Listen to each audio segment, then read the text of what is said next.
రాయలసీమను సస్యశ్యామలం చేయాలంటే హంద్రీ నివతన సాధ్యం. కృష్ణా జలాలను రాయలసీమకు తీసుకెళ్లాలి. ఆ రోజు ఎన్టీ రామారావు తలిచారు. ఇప్పుడు నేను ఒకటే చెప్తాను, హంద్రీ నీవా ద్వారా ఎక్కడికి తీసుకుపోవాలనుకుంటారు నీళ్లు? ఎంతో ఎత్తులో ఉండేటటువంటి అనంతపురం జిల్లాకు. ఎందుకంటే అది మనకుండే దాంట్లో హయ్యెస్ట్ ఆల్టిట్యూడ్ అది. ఎందుకంటే నదులన్నీ ఆ పక్క నుండి కిందికి ఫ్లో అవుతాయి కాబట్టి అది ఆ భూమి ఎత్తులో ఉండే భూమి. దానికి సరైన లెవెల్లో పారేది అనేది టీబీహెచ్ఎల్సి, తుంగభద్ర హై లెవెల్ కెనాల్. దాన్ని వెడల్పు చేస్తే పోయేదానికి నీకు టీబీహెచ్ఎల్సికి ఇప్పుడు హంద్రీ నీవాను డ్రా చేసేటటువంటి పాయింట్కు 1000 అడుగుల ఫాల్ ఉంది.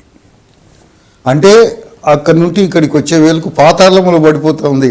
యాక్చువల్గా శ్రీశైలం దగ్గర ఉన్న కృష్ణాకు పాతాళగంగా అంటారు దాన్ని. హయ్యెస్ట్ పాయింట్ నుండి తుంగభద్ర డ్యామ్ దగ్గర నుండి ఇక్కడికి పాతాళం లేక పడిపోతున్నాయి నీళ్లు. ఈ నీళ్లను లిఫ్ట్ ద్వారా తోడి మళ్ళీ దానికి అనంతపురానికి నీళ్ళు ఇస్తామంటున్నారు. అంతకంటే అపహాస్యం ఏమిటండి?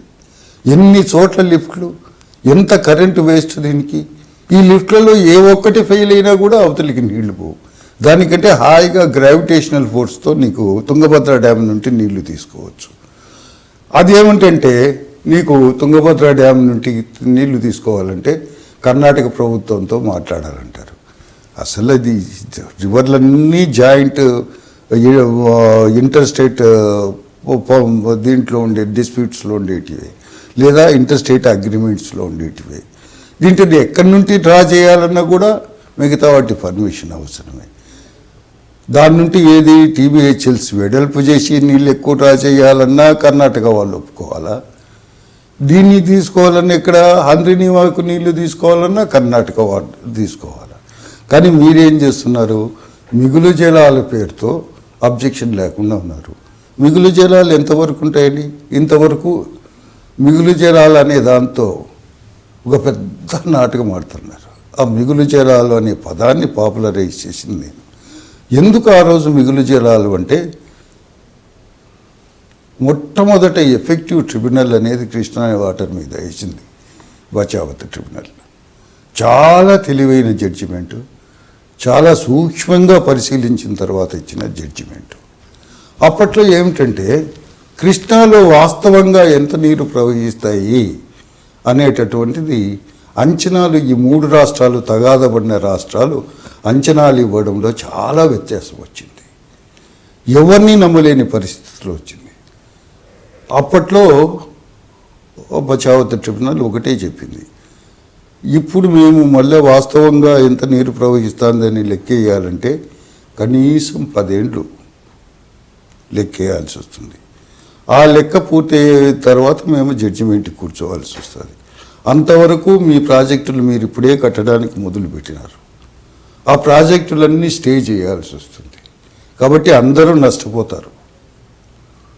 దానికంటే మీరు కూర్చొని ఒక ఫిగర్, ఏదో ఒక ఫిగర్కు 60 ఇవ్వండి ముందు అని చూస్తామని. అప్పుడు 2180 టీఎంసీ అనేది ఏదో అప్రాక్సిమేట్గా ఆ ప్రాంతంలో ఇవి ఖచ్చితంగా ఉన్నాయి, దీనికంటే ఎక్కువ కూడా ఉన్నాయి, అవి తర్వాత చెప్తాము అన్నారు.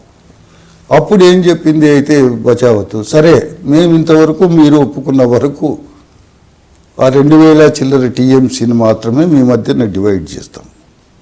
మిగతా ఉన్నాయే, ఆ ఎక్స్ట్రా నీళ్లు ఉన్నాయే, దాంట్ను తర్వాత ట్రిబ్యునల్ ఏది వస్తుందో అది డిసైడ్ చేస్తుందని చెప్పినారు. అందువల్ల అప్పుడు ఏమైందంటే నికర జలాలు, మిగులు జలాలు అంటే లెక్కకు రాకుండా వాస్తవంగా ప్రవహిస్తా నదిలో లెక్కకు రాకుండా బచావత్ ట్రిబ్యునల్ దృష్టికి రాకుండా ఉండే వాటి మిగులు జలాలైనవి. అయితే ఆ జడ్జిమెంట్లో వాళ్ళు ఏ నీళ్లు వృధా పోనీయడానికి ఆ కమిషన్ ఒప్పుకోలేదు. కాబట్టి ఏం చేయాలి మరి మిగతా వాటిని?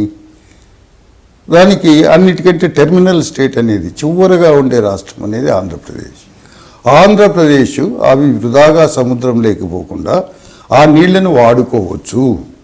ఎట్లా వాడుకోవచ్చు అంటే కొత్త ప్రాజెక్టుల ద్వారా కాదు, ఎగ్జిస్టింగ్ ప్రాజెక్టుల ద్వారా దాంట్ మీద హక్కు అనేది క్లెయిమ్ చేయకుండా ఈ పొద్దు వాడుకుంటున్నాం కాబట్టి రేపు మావే అనేది క్లెయిమ్ చేయకుండా మీరు వాడుకోవచ్చు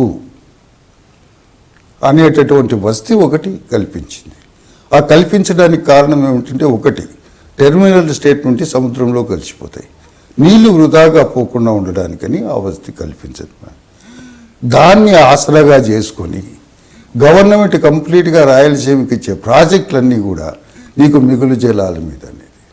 మిగతా ప్రాంతానికేమో కోస్తా ప్రాంతానికంటే ఈ 3 జిల్లాలు ఉన్నాయి చూడండి, గుండె తెలుగు గుండె ఉందే, గుంటూరు, కృష్ణా, వెస్ట్ గోదావరి, వాటికన్నిటికూ నికర జలాలు.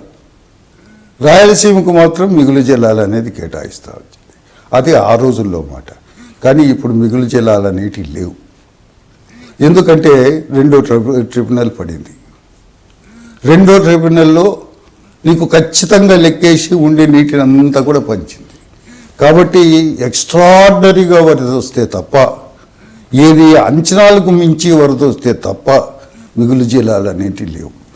మరి ఈ పరిస్థితుల్లో కూడా మిగులు జలాల మీద మేము ఏయో ప్రాజెక్టులు కడతాము, ఏయో నీళ్ళు ఇస్తాము అని చెప్పడం అంటే అంతకంటే పెద్ద మోసం అనేది ఇంకొకటి ఉండనే ఉండదు.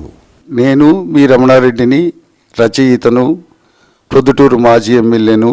మీరు చూస్తున్నారు ఐ డ్రీమ్ న్యూస్.